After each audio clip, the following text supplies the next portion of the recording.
దయగలిగిన మా తండ్రి ఈ వందనాలు.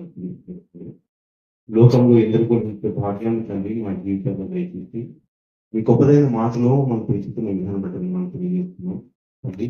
ఈ ఆదివారపు దినాన మేమందరమునైనా మిమ్మల్ని ఆరాధించడానికి ఇచ్చిందనగా మీ విలువైన మాటలు, శ్రేష్టమైన ఉన్నతమైన మాటలు తండ్రి కేవలం విని విడిచిపెట్టి లోకంలో కలుపుకోకుండా మీ వాక్యానుసారమైన జీవితాన్ని తండ్రి ఈ భూమి మీద పెట్టడానికి సహాయం చేయాలనుకుంటున్నాం. అదేవిధంగా తండ్రి మీ పిల్లలకు మంచి మాటలు వినిపించబోతుండగా మీ ఆత్మ సహాయాన్ని మాకు దయచేయండి తండ్రి. మేమంతా మా మనసులో తండ్రి మీ వాక్యాన్ని లిఖించుకొని అది ఉన్నతమైన జీవితాన్ని మీద బ్రతుకుతూ మేము ముందుకు మీరున్న ఉన్నతమైన శ్రేష్టమైన లోకం చేయ భాగ్యం మానవునికి దయచేయని ప్రార్థిస్తూ వర్తిస్తూ సమస్త గ్రంథంలో మీకు ఆరోపిస్తూ క్రీస్తునామములో ప్రార్థిస్తున్నాం తండ్రి. ఆమేన్. ప్రియమైన దేవుని వాళ్ళరా, సూచక క్రియలు అనగానే నేటి కాలంలో జరుగుతున్నవా అనే పాఠ్యాంశాన్ని మరి గత వారంలో మనం విని ఉంటున్నాం.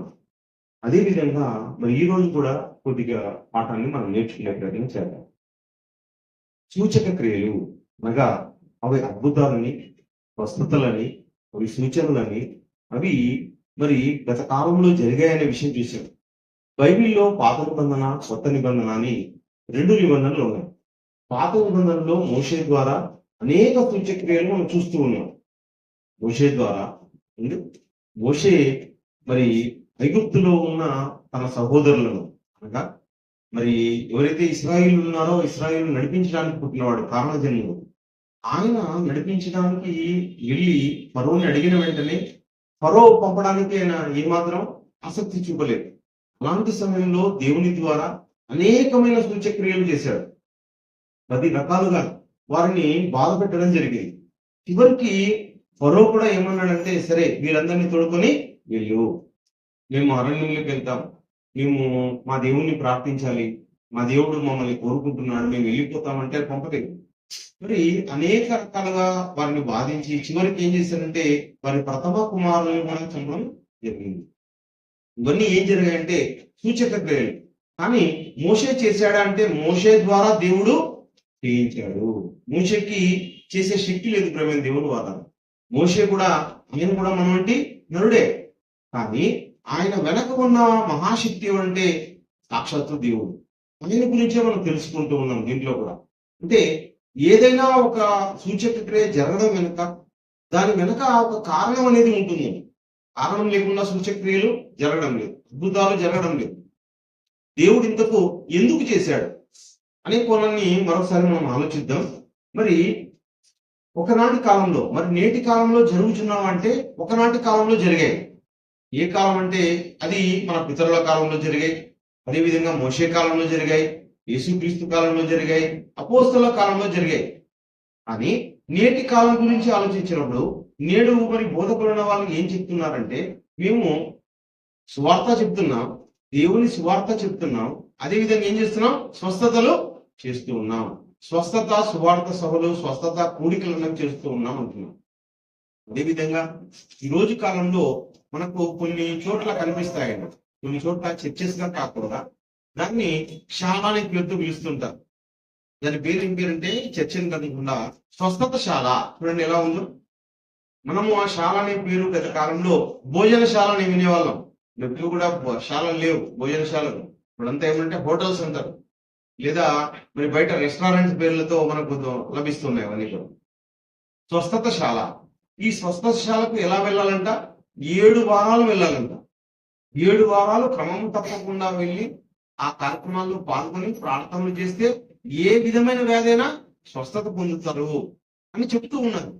ఇందుకు ఇవన్నీ నిజమేనా, జరుగుతున్నాయా అని ప్రజలైతే ఆలోచించడం లేదు. ఎందుకంటే మరి ఏ పుట్టలో ఏ పాము ఉందో జరిగితే చాలు కదండి మనకి అనేది ఆలోచిస్తున్నారే తప్ప ఇందుకు జరుగుతాయా, దీని వెనకాల ఉన్న మర్మం ఏంటి, ఎందుకు వీళ్ళు ఈ విధంగా బోధిస్తున్నారు అనే విషయాలు క్రైస్తవులు కూడా ఏమాత్రం పట్టించుకోవడం లేదు. ప్రేమ దేవుని వాళ్ళు దేవుడు చేస్తాడు అనే ముసుగులో మేం చేస్తామని చెప్తున్నాం.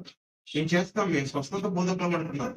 ఈ స్వస్థత బోధకుల ద్వారానే స్వస్థతలు జరిగేటట్లయితే మరి ఇన్ని హాస్పిటల్స్ ఎందుకు? క్యాన్సర్లకు ఎంతమంది చనిపోతున్నారు? స్వస్థత బోధకులే మరి అద్దాలు పెట్టుకుని చాలా మంది వాళ్ళు ఉంటారు, వారి జీవితకాలం అంతా అద్దాలతోనే గడుపుతూ ఉంటారు. మరి వారికే ఉంది కదండి అనారోగ్యం, వారు స్వస్థపరచుకోవచ్చు కదా, ఎందుకు స్వస్థపరచుకోలేకపోతున్నారు? మరి అలాంటి ప్రశ్నించినప్పుడు ఏమంటున్నారంటే మీరు ప్రశ్నించకూడదని మాట్లాడుతున్నారే తప్ప వాటికి సమాధానం ఎవరు కూడా చెప్పడం లేదు దేవుని వల్ల. కనుక ఇది చాలా ప్రాముఖ్యమైన పాఠం. ఇది ఈ పాఠం మీదనే మనం కట్టబడితే మన యొక్క స్థితి అన్నది చాలా ఉన్నతంగా ఉంటుందండి. ఎందుకు ఈ పాఠం మాట్లాడుతున్నాం అంటే ఈ పాఠం ప్రతి ఒక్కరికి చాలా అవసరమైన పాఠం. నేటి కాలంలో చాలా అవసరమైన పాఠం ఈ స్వస్థతలకు. ఈ సూచక్రియలు అన్నవి ఒకనాడు మోషే కాలంలో జరిగాయి. మోషే కాలంలో దేవుడు వారిని తోడుకొచ్చిన తర్వాత వారిని తోడుకొస్తున్న సమయంలో అంటే గొప్ప సూచక్రియ ఒకటి చేశాడండి. 14వ అధ్యాయము నిర్గమాకాండము 14వ అధ్యాయం 21వ వచనంలో మోషే ద్వారా చేస్తున్న ఒక సూచక్రియ చూడండి. మోషే సముద్రం వైపు తన చేయి చాపగా యెహోవా ఆ రాత్రి అంతయు బలమైన తూర్పు గాలి చేత సముద్రంను తొలగించి దాన్ని ఆరిన నేలగా చేసెను. నీళ్లు విభజించబడగా ఇశ్రాయేలీయులు సముద్రము మధ్య ఆరిన నేల మీద నడిచిపోయేది. ఆ నీళ్లు వారి కుడి ఎడమ ప్రక్కలను వారికి ఓడవలి ఉండదు. ఏమండి ఎంత ఆశ్చర్యకరంగా చూడండి. ఒక సముద్రాన్ని ఏమంటే దేవుడు ఏం చేశాడు? మోషే కోసం చీల్చాడు. మోషేకు కర్ర చాపు వెంటనే ఏం చేశాడంటే ఇదిగో ఈ ఎర్ర సముద్రం పాయలుగా చీలిపోతుంది. తూర్పు గాలి చేత ఏమంటది రాత్రంతా మూసుకునే ఉందంట. ఇది కాకుండా చూడండి ఎక్కడైనా కానీ ఒక బావి ఉందనుకోండి, ఆ బావిలో మనం వాడుకుంటూ ఉంటాం.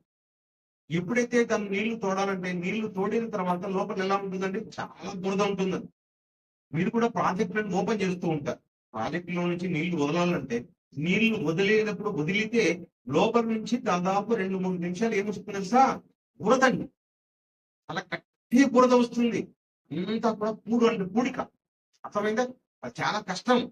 అలాంటి పూడిక లాంటిది సముద్రంలో ఎంత ఉంటుంది? చాలా ఉంటుంది. కానీ వారు ఎలాంటి నేల మీద నడిచిపోయారంట? ఆరిన నేల మీద, పొడి నేల మీద నడిచిపోయారంట.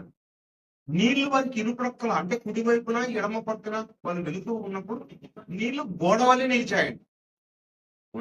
ఎంత గొప్ప సూచక్రియ చేశారు చూడండి దేవుడు మోషే కోసం ఆ సూచక్రియ చేయడం జరిగింది. అదే విధంగా మీరు నంది తోడుకొని పోవడానికి, ఇశ్రాయేలీయులను తోడుకొని పోవడానికి, తన పిల్లలు తోడుకొని పోవడానికి దేవుడు చేసిన ఒక అద్భుత క్రియ, ఆశ్చర్య క్రియ దేవుడు. కేవలం మరి వాళ్ళు వెళ్ళిన తర్వాత వాళ్ళను తరుముతూ ఎవరు వచ్చారు? మరి ఐగుప్తీయులు వచ్చారు. ఐగుప్తీ సైన్యం అంటే ఫరో సైన్యం వచ్చిందండి. ఆ ఫరో సైన్యం వచ్చినప్పుడు ఏం జరిగింది? ఒక కింద మాటలు చూడండి. కింద మాటల్లో ఫరో గుర్రములు, రథములు, రౌతులు వారిని తరిమి సముద్రం మధ్యన చేరి అయితే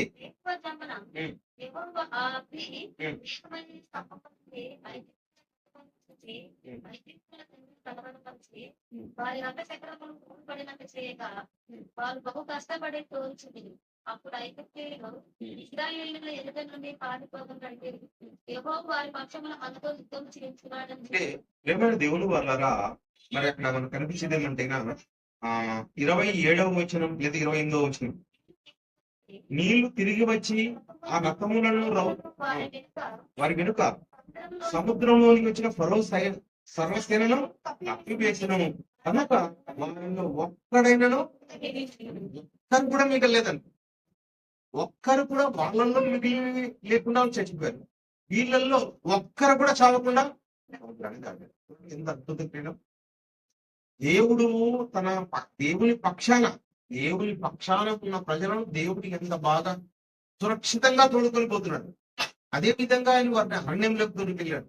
అరణ్యంలో వారికి ఏం చేశాడంట? మన్నాను కురిపించాడంట. 40 సంవత్సరాల కాలం పాటు వారికి ఆకాశం నుండి ఏం కురిసింది? మన్నా కురిసిందండి. ఎంత గొప్ప ఆశ్చర్య చూడండి. మన్నాన్నకి ఏమండి అది ఎలా ఉంటుందంట? అది ఒక మంచి సువాసన లాగా ఉంటుందంట. నూనెలో వేయించిన దాని మాదిరిగా ఉంటుందంట. ఆహారం అంటే కొత్తిమీర గింజల మాదిరిగా ఉంటుందంట. అలాంటి మన్నాను వాళ్ళకి కురిపించాడు. మన్నానగా ఇదేమీ అర్థం అంతే కదా.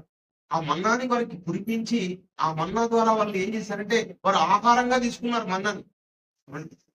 అది ఆ మన్నా కూడా ప్రతిరోజు కురుస్తున్నారు. కానీ శనివారం రోజు మాత్రం ఇచ్చేదంట ఆ మన్నా కురవదండి. శనివారం మన్నా కురవకపోతే ఒక్కొక్కరు ఏమండి ఒక్కొక్కరికి ఒక తూమెడు తీసుకోవాలనుకోండి. ఒక తుమ్మెడు ఒక రోజుకి అయితే 3 తుమ్మెళ్ళు తీసుకోవాలనుకోండి, అంటే 3 సేర్లు తీసుకోవాలి. అలా తీసుకోవాలన్నప్పుడు వాళ్ళు ఆ విధంగా ఆహారం తీసుకున్నారు. కానీ శనివారం పూట మాత్రం దాన్ని తీసుకోవడానికి వీల్లేదు. వాళ్ళు ఏం చేయాలి? విశ్రాంతి దినం పాటించాలి. శుక్రవారం రోజున ఏం చేసుకోవాలంటే 2 రోజులకి సరిపడేంత ఆహారాన్ని వాళ్ళు దాన్ని కూర్చుకోవాలి. ఆ రోజు మాత్రం ఏం కాదంట అది, ఆ రోజు మాత్రమే ఆ ఆహారం అన్నది చెడిపోదంట ప్రేమ దేవుని వల్ల. ఏమంటే ఆ రోజు చెడిపోదు. ఏ రోజు చెడిపోదు? శనివారం చెడిపోదు. శుక్రవారం రోజునే 2 రోజులకు సరిపడినంత ఆహారాన్ని భద్రపరచుకోవచ్చు. ఒకవేళ అలా కాకుండా అవును కదా మరి మరొక రోజు కూడా మనం పోకుండా ఉందామని చెప్పేసి మరి సోమవారం రోజులు కూర్చుకున్నాం అనుకోండి, మంగళవారాన్ని. కానీ అది ఏమైతుంటది? అది పురుగు పట్టిపోతుందంట, చెడిపోతుందంట, అది పాసిపోతుందంట. దేవుని మాట చూడండి ఎంత కరెక్ట్ గా ఉందో.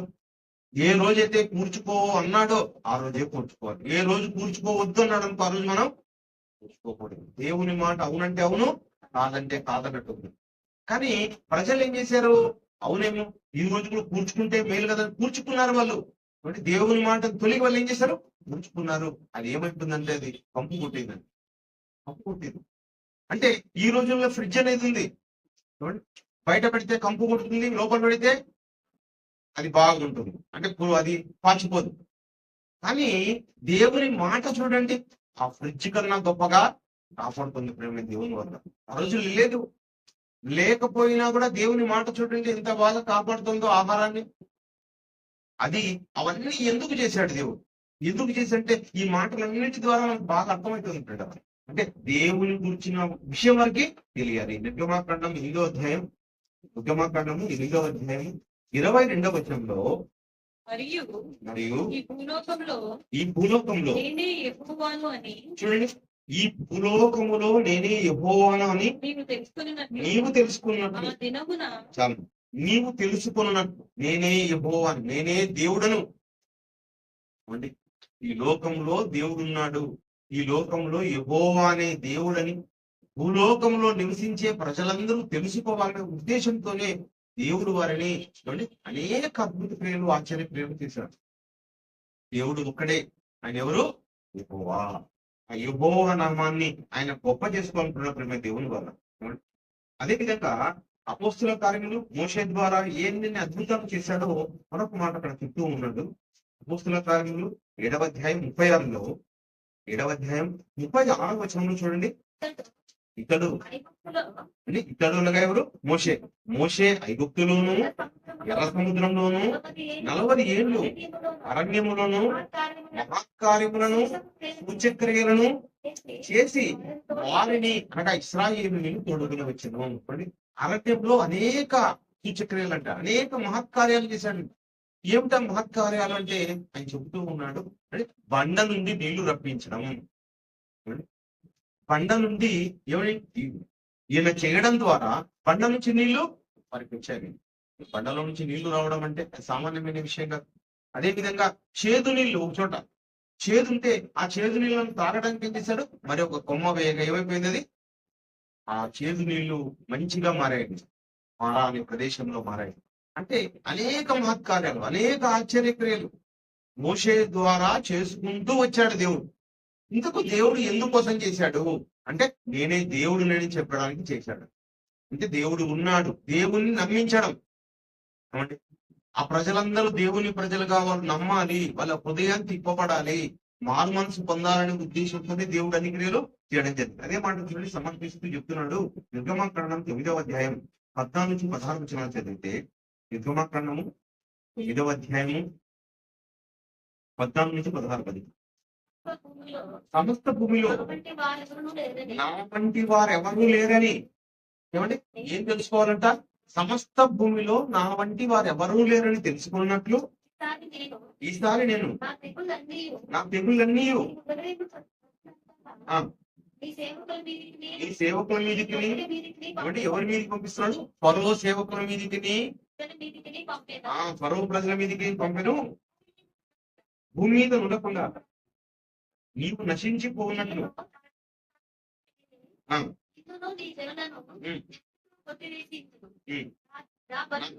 నీకు చూపినట్లును భూలోకమందంతటా నా నామము ప్రచురము చేయనట్లును ఇందుకే నేను నిన్ను నియమించింది. దేవుడు ఫరోను నియమించడం వెనకాల కూడా అదే ఉన్నది. దేవుని బలం నిరూపించుకోవాలి. దేవుడు ఎంత శక్తిమంతుడు నిరూపించుకోవాలి. మనుషులందరూ తెలుసుకోవాలి, నేను దేవుడు అని తెలుసుకోవాలి అని తెలుసుకొని ఆయన వైపు తిరగాలి. అంటే మోషేకి క్రియలు చేయడం వెనకాలంతా ఏముందంటే దేవుని శక్తి బయలుపరచబడాలి, దేవుని గురించి తెలుసుకోవాలి, దేవుడు ఉన్నాడని నమ్మాలి. ఆ ప్రజలంతా మనసు మార్చుకోవాలనే ఉద్దేశంతోనే దేవుడు అన్ని క్రియలు చేశాడు. కానీ ఏమండి, ఫరోతోనే అక్కడికి ఆపాలని కాదు. ఫరో వంటి మోషే వంటి ప్రవక్తను దేవుడు మళ్ళీ పుట్టించాలనుకున్నాడు. మోషే వంటి ప్రవక్త అంటే ఆయన అంటాడు, నా వంటి ఒక ప్రవక్తను, ఇందాక మనం వాక్య భాగంలో చదువుకున్నాం, నా వంటి ఒక ప్రవక్తను మీ సహోదరుల నుంచి దేవుడు పుట్టిస్తాడు. నా వంటి మోషే ఎలాంటి వాడండి? నేను మిక్కిలి భూలోకములో మోషే మిక్కిలి సాత్వికుడు. అంటే మోషే వంటి ప్రవక్త. అదే విధంగా ఎన్నో ఆశ్చర్య క్రియలు చేశాడు మోషే, ఎన్నో అద్భుత క్రియలు చేశాడు, సూచక్రియలు చేశాడు. అంటే మోషే చేసినటువంటి సూచక్రియలు మళ్ళీ ఎవరు చేయాలి? నా వంటి ఒక ప్రవక్త అంటే మరి పుట్టబోయే ప్రవక్త చేయాలి. అంటే మోషే ఎన్నైతే చేశాడో వాటిని మించి అలాంటి గొప్ప సూచక్రియలు చేసే ప్రవక్త ఇదిగో మళ్ళీ ఒకసారి పుడతాడు అని మరి మోషే చెప్తున్నాడు. ఆయన పుట్టుకే ఒక సూచక్రియలు ఎవరినైతే పుట్టిస్తున్నాడో ఆ క్రీస్తు ఎలాంటి వాడంట? క్రీస్తు చాలా గొప్పవాడు. ఆయన కూడా ఈ లోకంలో పుట్టుకండి. ప్రతి మనిషి పుట్టాడు ఈ భూమి మీద, ప్రతి స్త్రీ, ప్రతి పురుషుడు ఎవరి ద్వారా పుట్టారో? తల్లిదండ్రుల ద్వారా పుట్టారు. కానీ యేసుక్రీస్తు జన్మ గురించి మనం ఆలోచించినట్లయితే యెషయా గ్రంథము 7వ అధ్యాయము, యెషయా గ్రంథము 7వ అధ్యాయం 14 మాట్లాడుకోవాలి. కాబట్టి ప్రభువు దాని యొక్క సూచన అనే ఒక కన్యక గర్భవతి అయి కుమారుణ్ణి కని అతనికి ఇమ్మానుయేలును పేరు పెట్టి సూచన అనే మాట రాయించినటువంటి దేవుడు. కాబట్టి ప్రభు తానే ఒక సూచన, ఒక సూచక్రియ చూపిస్తాడంట. ప్రభువు తానే ఒక సూచక క్రియ ఈ ప్రపంచానికి చూపించబోతున్నాడంట. ఎప్పుడు ఎక్కడ జరగని సూచక్రియ. ఏమండి, ఒకనాడు మరి ఆదామును చేశాడు దేవుడు మట్టితో. ఎవరిని మళ్ళీ చేశాడా? ఎవరిని చేయలేదు. మళ్ళీ అదే విధంగా హవ్వను చేశాడు. అది ఒకే ఒకసారి 12 ఓన్లీ అంతే. మరి అలాంటిది మరి ఎప్పుడు చేయలేదు. అదే విధంగా మరి 100 ఏళ్ల వయసులో ఒకనాడు ఇస్సాకును ఇవ్వడం జరిగింది. అదే విధంగా ఎన్నో సూచన క్రియలు చేస్తూ వస్తున్న దేవుడు ఇది కూడా ఒక సూచక్రియగా చేశాడు. ఏమైనా ఇది కన్యక గర్భవతి అయి కుమారుణ్ణి కని, కన్యక గర్భవతి అవుతుంది ఒకే ఒకసారి అండి. కానీ ఈ రోజు ప్రజలు కూడా ప్రశ్నిస్తూ ఉంటారు, శాస్త్రవేత్తలు ప్రశ్నిస్తూ ఉంటారు, మేము మేధావులం, చదువుకున్న వాళ్ళని అనుకుంటూ ఉంటారు. ఇందాక డాడీ గారు ఒక మాట చెప్పారు, ఈ రోజు ఎంత చెప్పినా మారడా మనిషి అంటే మారడండి. వాళ్ళు నాశనమే వారి యొక్క అంతం. నాశనానికి జోగుచున్న మనుషుల్ని మనం ఎంత రక్షించడానికి ప్రయత్నించినా, దగ్గరకు వచ్చినా, ఆలోచించినా అలాగే వెళ్ళిపోదాం అనుకుంటారే తప్ప దాంట్లో నుంచి బయటపడే వాళ్ళు ఎవరో కొద్దిమంది మాత్రమే. ఈ విషయాన్ని నమ్మిన వాళ్ళు ఉన్నారు, నమ్మని ప్రజలు కూడా ఇప్పటికీ ఉన్నారు. ఆ రోజు కూడా నమ్మని వాళ్ళు ఉన్నారు.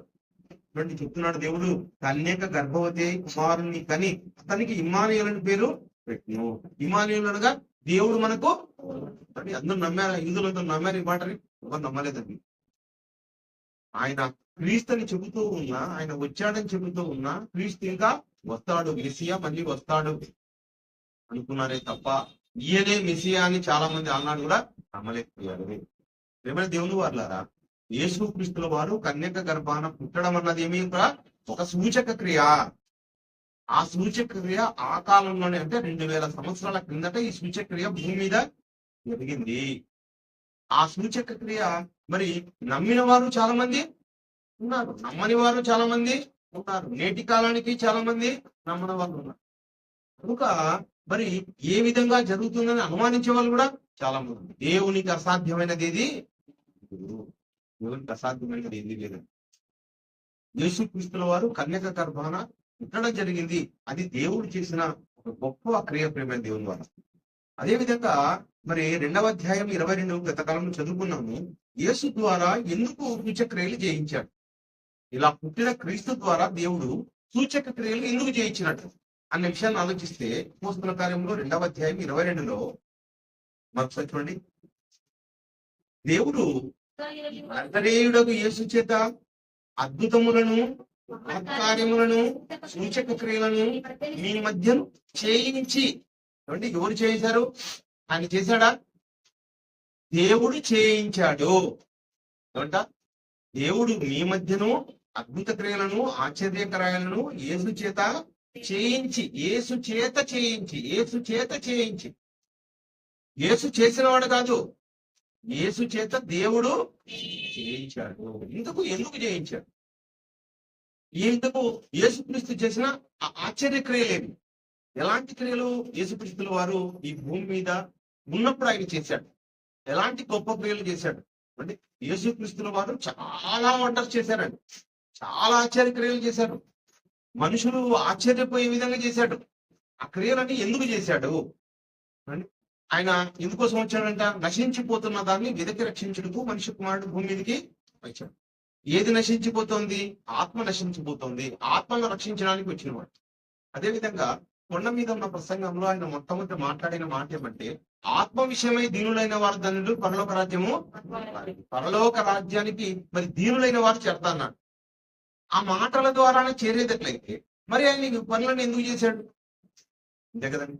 అదేవిధంగా 6:63లో కూడా మంచి మాట మాట్లాడతాడు ఆయన. ఆత్మయే జీవింపజేయించున్నది, శరీరం కేవలం శరీరం నిష్ప్రయోజనం అని చెప్పాడు. నిష్ప్రయోజనమైనది అన్నప్పుడు మరి శరీరానికి స్వస్థతలు ఎందుకు చేశాడు? శరీరం విలువ లేనిది, అవసరం లేనిది, ఆత్మయే జీవింపజేయుచున్నది, శరీరం కేవలము నిష్ప్రయోజనమైనది. ఈ నిష్ప్రయోజనమైన దానికి ఎందుకు ఆయన స్వస్థతలు చేయాల్సి వచ్చింది? చెప్పొచ్చు కదా, ఇది నిష్ప్రయోజనమైంది చెప్పొచ్చు కదా. సువార్త అవసరమా? సువార్తే అవసరం అనుకుంటే సువార్తను చెప్పకుండా సువార్తతో పాటు స్వస్థతలు యేసుక్రీస్తుల వారు ఎందుకు చేశారు? ఎందుకు ఏ స్వస్థతలు చేశారు ఆయన? శరీరానికి స్వస్థతలు అంటే శరీరానికి ఎలాంటి స్వస్థతలు చేశాడు అన్న విషయాన్ని మనం ఆలోచిద్దాం. చూడండి, మత్తయి సువార్త 14వ అధ్యాయం చదవద్దండి, ఆలోచించండి, రాసుకోండి. మత్తయి సువార్త 14వ అధ్యాయం 19వ వచనంలో యేసుక్రీస్తుల వారు 5 రొట్టెలు 2 చేపలని 5 రొట్టెలు 2 చేపలని ఎంతమందికి వచ్చాడంట? 5,000 మందికి పైగా, 5,000 మంది పురుషులకు పైగా అక్కడ ఉన్నారంట. 5,000 మందికి పైగా ఆయన ఆహారాన్ని పంచడం జరిగింది. ఏమండి, ఎంతమందికి? 5 రొట్టెలు 2 చెల్లించారు. ఏమండి, ఆహారం చాలా చిన్నది, అది ఒక మనిషికి సరిపోయేది.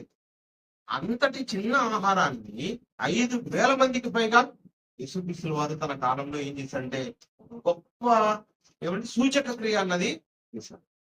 ఇది ఎవరు భూమి మీద ఎవరు చేయలేని సూచక్రియ ప్రేమ దేవుడు వారు. అదే విధంగా ఆయన చేసిన మొట్టమొదటి సూచక్రియ ఏది అంటే నీళ్లను ద్రాక్షారసంగా మార్చడం. ఇది యోహాను సువార్తలో ఉంటుంది. యోహాను సువార్త 2వ అధ్యాయం 1 నుంచి 11 వచనాల్లో మీకు కనిపిస్తుంది. యోహాను సువార్తలో కనిపిస్తుంది. ఏం చేశాడంటే ఆయన 6 కొత్త రాతి బాణాలను తీయించాడని. రాతి బాణాలను తీయించి ఆ రాతి బాణంలో అంచుల వరకు నీళ్లను నింపి ఆ నీళ్లను ద్రాక్షారసంగా మార్చివేశాడు. అంటే నీళ్లకున్న గుణం ఏంటండి? నీళ్ళకి ఎలాంటి గుణం ఉంటుందంట? నీళ్లకు రంగు ఉండదు, రుచి ఉండదు, వాసన ఉండదు. కానీ ద్రాక్షారసానికి ఏమొచ్చింది? రంగు, రుచి, వాసన అన్ని మొత్తం వచ్చేటట్లున్నాయి. ఇంకోటి ఏమైంది? అది టేస్ట్. అలాంటి రుచితో పాటు ఎన్నో పోషక విలువలు కలిగింది ఉండొచ్చు. అంటే దానిగా మార్చేసినాడు యేసుక్రీస్తుల వారు. నీటిని ద్రాక్షారసంగా మార్చాడు. ఆయన చేసిన మొట్టమొదటి సూచక్రియ తన శిష్యుల మధ్య చేశాడు. కాబట్టి చాలా గొప్ప సూచక్రియ మరి యేసుక్రీస్తుల వారు చేయడం జరిగింది. అదే విధంగా చనిపోయిన చిన్నదాన్ని ఆయన లేపాడు. అదే విధంగా అండి ఎంతో మంది రోగులండి, కొద్ది మంది కాదు, ఎంతో మంది రోగులను ఆయన స్వస్థపరచడం జరిగింది. కళ్ళు లేని వానికి కళ్ళు ఇచ్చాడు. పుట్టు బుడ్డివానికి అండి, ఒక పుట్టు బుడ్డివానికి ఏమి ఇచ్చాడంటే కళ్ళని ఇవ్వడం జరిగింది. అదే విధంగా యేసుక్రీస్తుల వారు పూజ చేయగలవాన్ని ఆయన స్వస్థతలు చేస్తూ ఉంటే ఒక ఇంట్లో కూర్చొని ఉంటే ఇంటి పైకప్పు విప్పి కిందికి రోగులను కిందికి దింపడం జరిగింది. అంటే ఎంత చూడండి, అటు లోపలికి వచ్చేటి లేక ఇంటి పైకప్పు ఎక్కి పైకప్పు నుంచి రోగులను కిందికి దింపారంట. అయ్యా వీళ్ళని స్వస్థపరచండి. ఆయన స్వస్థపరుస్తుంటే ఊర్లో ఉన్న వాళ్ళందరినీ తీసుకొచ్చి అక్కడ పెట్టారండి. అందరినీ తీసుకొచ్చారు, తోలుకొని వచ్చేసారు అందరినీ కూడా. స్వస్థపరచండి. ఎన్నో ఏళ్ల నుంచి ఒక ప్రదేశంలో స్వస్థపడని వాడు కూడా ఏమంటున్నాడంటే అయినా ఇదిగో స్వస్థపరచబడ్డానికి, ఇందాక మరి సహోదరి పాట పాడిన సందర్భంలో బెతెస్దా కొన్నిటి దగ్గర మరి ఒక ఆయన స్వస్థపరకుంటున్నాడే కానీ స్వస్థపరచకుండా అలాగే ఉండిపోయాడు.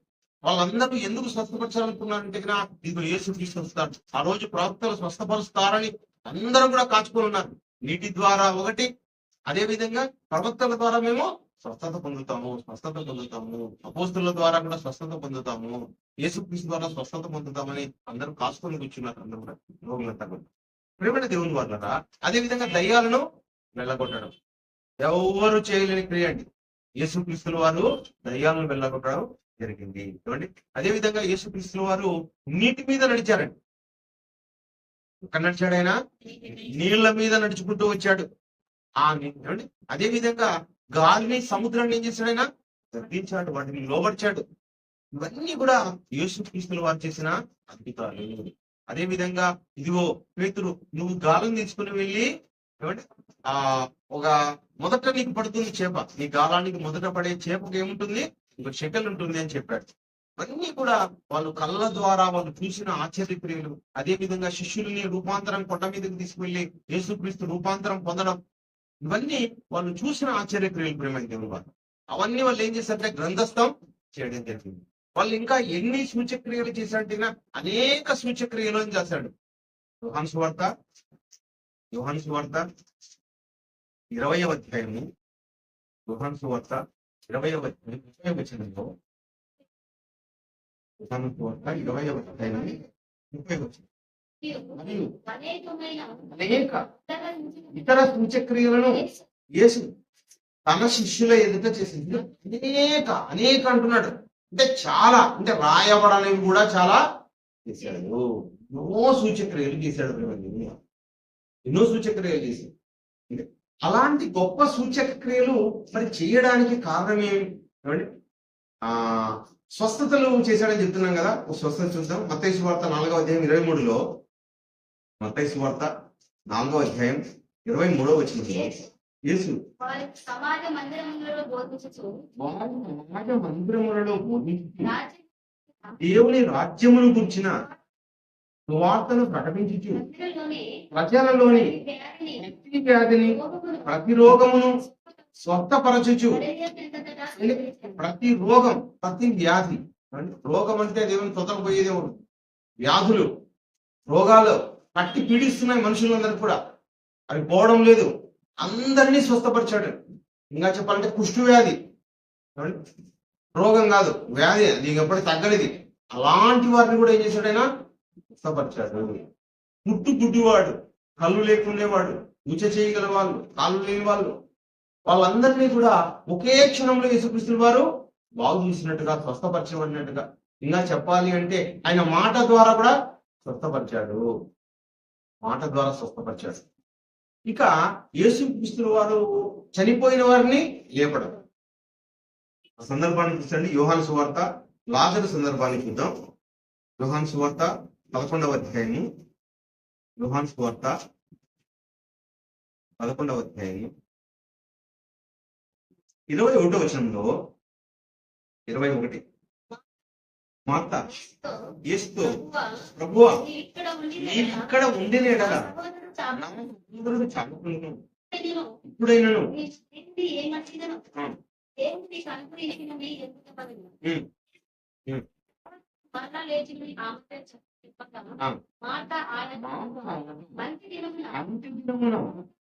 చాలా మంది లేచునని ఏమంటుంది? అయ్యా నువ్వు ఇక్కడ ఉంటే బతికేవాడు, నువ్వు ఇక్కడ ఉంటే అసలు నువ్వు కొద్దిగా ఏదో జరిగిపోయింది, నువ్వు దూరం వెళ్ళిపోయావు. అసలు నువ్వు ఆయన చనిపోయిన సందర్భంలో రోగం నుండి స్వస్థపరచబడేవాడు, స్వస్థత చేసేవాడు. మా సహోదరుడు మాతోనే ఉండేవాడు. ఒకవేళ చనిపోయినా లేపేవాడు. ఇప్పుడు ఏం జరిగిపోయింది? అమ్మా నువ్వు నమ్మితే జరుగుతుందంటే ఏమంటుందంటే, మరి ఆమె ఏమంటుందంటే, నమ్ము వారికి సమస్తము సాధ్యమని యేసుక్రీస్తు వారు అంటూ ఉంటే ఆమె ఏమంటుంది? ఇదిగో నువ్వు లేస్తాడు. ఎప్పుడు నా సహోదరుడు లేస్తాడంటే ఇదిగో పునరుత్థానమందు క్రీస్తు 2వ రాకడలో లేస్తాడు అని ఆమె చెప్తుంది. ఏమైనా దేవుళ్ళు వాళ్ళరా యేసు ఏమండి ఎన్ని రోజుల కిందట చనిపోయిన వాడిని లేపాడు? 4 రోజుల క్రిందట. పుల్లు వాసన, కంపు వాసన వస్తుంటుందండి. ఒక దేహం 4 రోజుల కిందట చనిపోయిందంటే దాని నుంచి వచ్చేదంతా వాసనే, భయంకరమైన వాసన వస్తూ ఉంటుంది. కానీ అలాంటి వాసన వచ్చే ఆయన్ను మరి లేపడం జరిగింది ఇక్కడ మేము దేవుని వల్ల. అంటే యేసుక్రీస్తుల వారు వచ్చారు, ఆ గుహ దగ్గరికి వచ్చారు, ఆ రాయి పెట్టి ఉంటే రాయి తిమ్మని చెప్పాడు. రాయి తిమ్మని చెప్పి 42వ వచనంలో లేకపోతే 43 చూడండి, లాజరు బయటికి రమ్మని బిగ్గరగా చెప్పగా ఏమండి చనిపోయిన వాడు కాళ్ళు చేతులు ప్రేత వస్త్రములతో పెట్టబడిన వాడై వెలుపలికి వచ్చను. యేసుక్రీస్తుల వారు చేసిన గొప్ప సూచక క్రియ అండి, గొప్ప సూచక్రియ, గొప్ప వింత. ఇంకా చెప్పాలంటే అదొక పెద్ద సంచలనం. ఆ వార్త మరి ఆ దేశం అంతా ఎలా వ్యాపించి ఉంటుంది చూడండి, ఆ ప్రాంతం అంతా గొప్ప సంచలనం. 4 రోజుల క్రిందట చనిపోయిన వారిని ఇదిగో ఒక ప్రవక్త క్రీస్తు వచ్చాడు, ఆయన లేపాడు అని స్వస్థపరచడం కాదు. చనిపోయిన వాడు ఒకరోజు చనిపోవడం, గంట చనిపోవడం కాదు. చాలా మంది చెప్తూ ఉంటారు, ఇప్పుడు కూడా స్వస్థతలు జరుగుతున్నాయండి, ఆయన చనిపోయితే వచ్చి ఎవరు లేపారు. ఇది చేయగలరా? ఎవరు చేయలేరు. ఈ భూమి మీద ఏ మనిషి కూడా చెయ్యని వాటిని యేసుక్రీస్తుల వారు చేయడం జరిగింది. 4 రోజుల కిందట చనిపోయిన వాడిని, కంపు వచ్చేవాడిని, అది కూడా లేపడం అంటే కాదు, ఆయనే లేచి నడుచుకుంటూ బయటకు వచ్చేసాడు, గుహలో నుంచి బయటకు వచ్చాడు. అది గుహ అండి. ఏమండి 38వ వచనంలో ఉంటుంది గుహ అనే విషయం.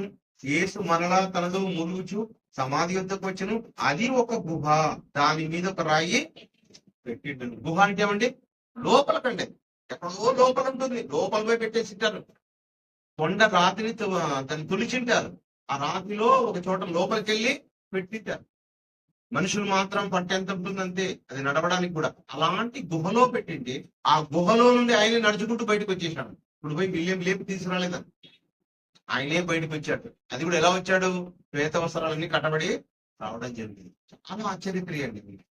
ఈ ఆశ్చర్యక్రియలు ఇంతకు యేసుక్రీస్తుల వారు ఎందుకు చేశారు, ఎందుకు చేయడం జరిగింది? ఒకసారి ఆలోచిద్దాం ఆ విషయాన్ని. మత్తయి సువార్త 3వ అధ్యాయం 17లో, మత్తయి సువార్త 3వ అధ్యాయం 17వ వచనంలో, ఇగో ఈయన నా ప్రియ కుమారుడు, ఈయన యందు నేను ఆనందించుచున్నాను. ఏమండి, మనుషులందరూ ఏమనుకుంటున్నారు? ఈయన మరియ కుమారుడు అనుకుంటున్నారు.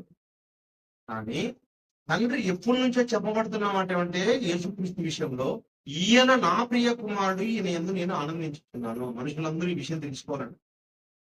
ఈయన దేవుని కుమారుడని మనుషులు తెలుసుకోవడానికి ఈ సూచక్రియలన్నీ చేయడం జరిగింది. ప్రేమ దేవుని వారు ఎందుకు చేశాడు యేసుక్రీస్తుల వారంటే, ఈయన దేవునికి కుమారుడు. ఒకనాడు మోషే ఎందుకు చేశాడంటే, ఈయన దేవుడు పంపగా వచ్చిన ఒక ప్రవక్త.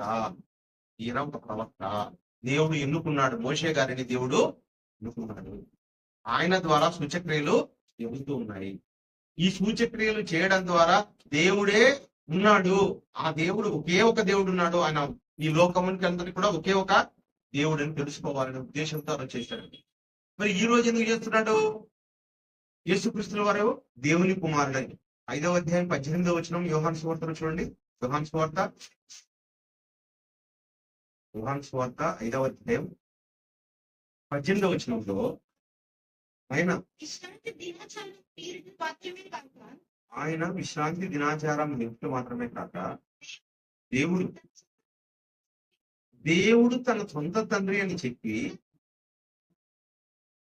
చూడండి, ఏం సమానం చేసుకున్నాడ? దేవునితో సమానంగా చేసుకున్నాడంట. దేవుడు నా సొంత తండ్రి, నేను పరలోకానికి చెందినవాడను, దేవుడు నాకు సొంత తండ్రి, ఆయన కుమారుణ్ణి నేను అని యేసుక్రీస్తుల వారు చెప్పారు. యేసుక్రీస్తులు చెప్పిన వారి మాటల్లో ఏది కూడా అంటే ఒక చిన్న అబద్ధం కూడా లేదు. ప్రేమ దేవుని వారు సత్యం అనేది లేదు. ఆయన ఏం చెప్పడానికి వచ్చాడంటే, ఈ లోకానికి నేను సత్యం చెప్పడికే ఈ లోకానికి వచ్చి మీరు ఏ క్రియలను బట్టి నన్ను చంపడానికి చూస్తున్నారు అన్నాడండి. అన్ని మంచి క్రియలే కదా యేసుక్రీస్తుల వారు చేసిన క్రియలు, ఇంకా మంచి మంచి క్రియలు, గొప్ప క్రియలు, ఆశ్చర్య క్రియలు చేశాడు. అదే కాకుండా ఏం చెప్తున్నాడంటే, నాకు దేవుడు నా సొంత తండ్రి అని చెప్తున్నాడు. కానీ మనుషుల్లో మాత్రం విశ్వాసం లేదు పిల్లలు. ఆయన వారిలో విశ్వాసాన్ని పెంపొందించడానికే అనేక క్రియలను చేయడం జరిగింది. మనుషుల్లోకి ఏమి రావాలంటే విశ్వాసం అన్నది రావాలి. దేవుని పట్ల విశ్వాసం రావాలి. దేవుడు ఉన్నాడు, ఆయన పరలోకంలో ఉన్నాడు, ఆయన మాకు తండ్రి అవుతాడు, యేసుక్రీస్తుల వారు ఆయన సొంత కుమారుడు అని మనుషులు ఏం చేయాలి? విశ్వసించాలి. మనుషులందరూ కోరుకుంటున్నది ఏమంటే భూమి మీద బాగా బ్రతకాలని కోరుకుంటారే కానీ పరలోకంలో ఉన్న దేవుని మీద ఆధారపడే విషయంలో ఎవరు ఆధారపడ్డారు? ఈరోజు మన ఆత్మీయ తండ్రి ద్వారా అదే పాఠ్యాంశం చెప్పడం జరిగింది. పక్షులు ఏం చేస్తున్నాయంట? అవి విత్తడము లేదు, కోయడము లేదు, కొట్లలో కూర్చుకోవడం లేదు. అయినా మన పరలోక తండ్రి వాటిని పోషిస్తున్నాడని అవి సర్వజీవుల కన్నులు ఏం చేస్తున్నాయంట? దేవుని వైపు చూస్తున్నాయి. సర్వజీవులు దేవుణ్ణి చూస్తున్నాయి. కానీ భూమి మీద గొప్ప జన్మని, దేవుని పిల్లలమని, మనం చాలా ఉన్నతమైన వారమండి, మనం ఎంతో జ్ఞానం కలిగిన వారమని చెప్పుకుంటే మనం మాత్రం దేవుని పట్ల ఆలోచించకుండా మనం మన సొంత ఆలోచన మీదే ఆధారపడుతున్నాం. మన సొంతంగానే మనం డెవలప్ కావాలనుకుంటున్నాం, సొంతంగానే ఆలోచిస్తున్నాం. ఆధారపడడం అనేది మనకు తక్కువ ఉందండి. దేవుని కుమారుడిని విశ్వసించాలని ప్రేమ దేవుని వల్ల. ఇంకొక మాట చూడండి, యోహాను సువార్త 9వ అధ్యాయం 35లో యోహాను సువార్త విశ్వాసం గురించి అన్నమాట. పరిసయ్యులు వారిని వెలివేసిరని యేసు విని వారిని కనుకొని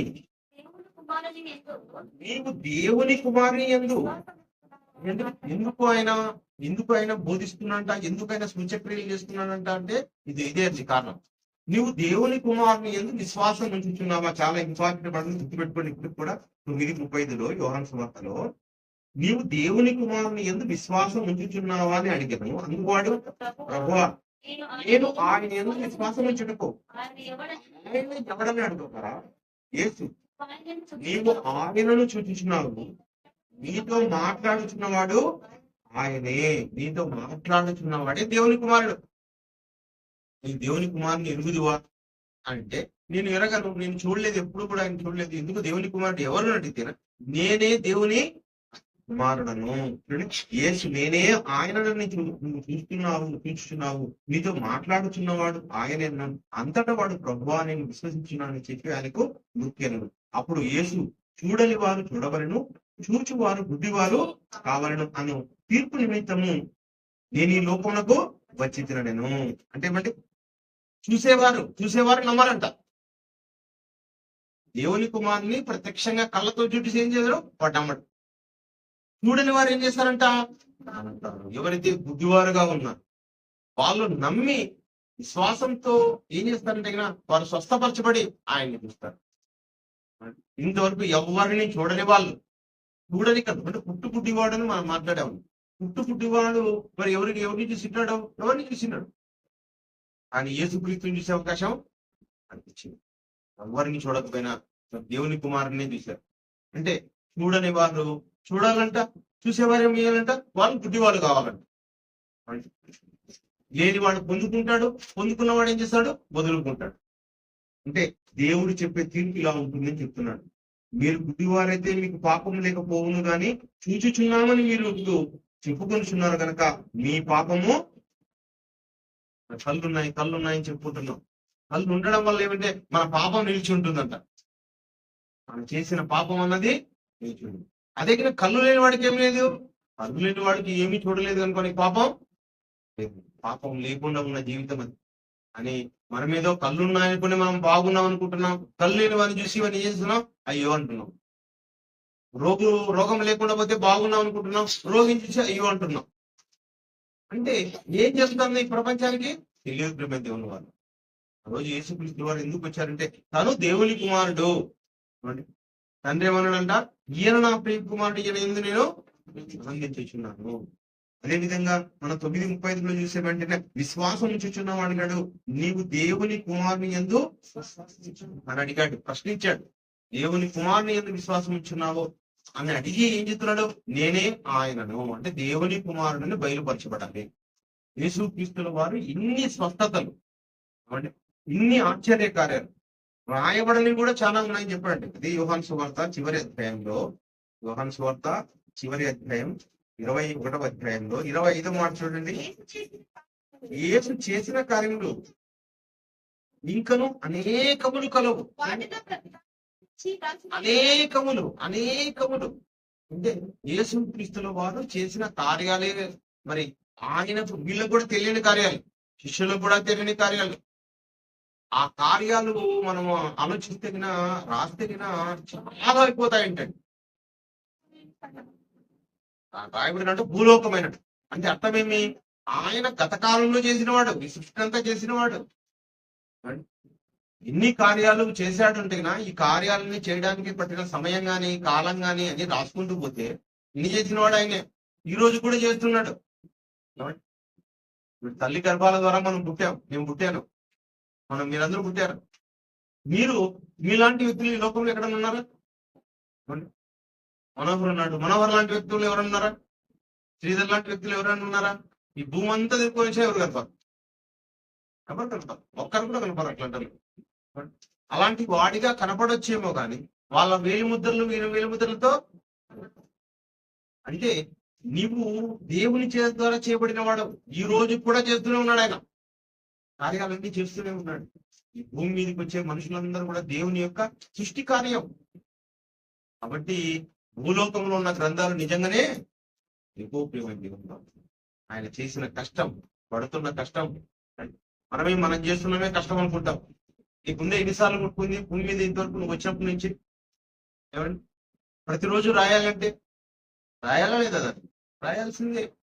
ఈరోజు మనం అనుకుంటాం అన్నం చేసిన వెంటనే పప్పు కూరలు చేసిన వెంటనే అబ్బా ఎంత కష్టం అంటాం. పండించడం సులువా? పండించడం ఎంత కష్టం చూడండి. కనుక మనం ఆలోచించలేకపోతున్నాం, మనమే కష్టపడుతున్నాం అనుకుంటున్నాం. ఈ సృష్టి అంతా తిరగడానికి, భూమి తిరగడానికండి. మనం బండి నడపడమే కష్టము, కారు నడపడమే కష్టము. ఎందుకు? పెట్రోల్ ఎక్కువైపోతుంది, డీజిల్ అయిపోతుంది, లేకపోతే టైర్లు పోతున్నాయి, లేకపోతే మనకు నిద్ర వస్తుంది, డబ్బు ఖర్చు అయిపోతుంది. మరి భూమి తిరగడానికి ఏమండి మనం ఆలోచిస్తామా? లేదు, దానికి ఖర్చు లేదండి అంట. ఇది కష్టమేనండి, ఇది కష్టమే. దేవుని యొక్క కార్యాలు అన్ని అవు. ఆయన కార్యాలన్నీ రాస్తూ పోతే భూలోకంలో గ్రంథాలే సరిపోవు. గొప్ప సూచక క్రియలండి ఇవన్నీ. భూమి ఎక్కడుందంట? భూమి ఎక్కడుందండి? శూన్యంలో వేలాడుతోంది. శూన్యంలో భూమిని వేలాడదీయడం ఏమండి ఎంత కష్టం? శూన్యంగా సృష్టించడం. పోనీ అది శూన్యంలో ఉన్న భూమి మీద శూన్యం ఉందంటే కాదు, మళ్ళీ భూమి చుట్టూ ఏముందంటే మళ్ళీ వాతావరణం ఉందా? ఏ వాతావరణం లేకపోవడమే శూన్యం అండి. మరి భూమి మీద మాత్రం మంచి వాతావరణం. అంటే అన్ని వండర్స్ ప్రిపేర్ దేవుని వల్ల. దేవుడు అంటేనే ఒక పెద్ద వండర్, ఆయన కుమారుడు అంటే ఒక పెద్ద వండర్, ఆయన మోషే ద్వారా చేయించిన క్రియలు పెద్ద వండర్స్ అండి కూడా. మరి అపోస్తలుల ద్వారా కూడా ఆశ్చర్య క్రియలు చేశారు. ఇవన్నీ ఎందుకు చేశారు? ఎందు నిమిత్తం చేశారు? యేసుక్రీస్తుల వారి గురించి తెలుసుకోవడానికి ఈ సూచక్రియలు చేశారు. కాబట్టి యేసుక్రీస్తు చేసిన సూచక్రియలు అనేవి ఆయన దేవుని కుమారుడని నమ్మి విశ్వసించి ఆయన కోసం బ్రతకడానికి ఆయన సూచక్రియలు చేయడం జరిగింది. అదేవిధంగా అపోస్తలులు కూడా సూచక్రియలు చేశారు. అవి వారు ఎందుకు చేశారు? ఎందుకు చేశారంటే మార్క్స్ చదువుకున్న అపోస్తలుల గురించి. మార్క్స్ వార్త 16వ అధ్యాయము. మార్క్స్ వార్త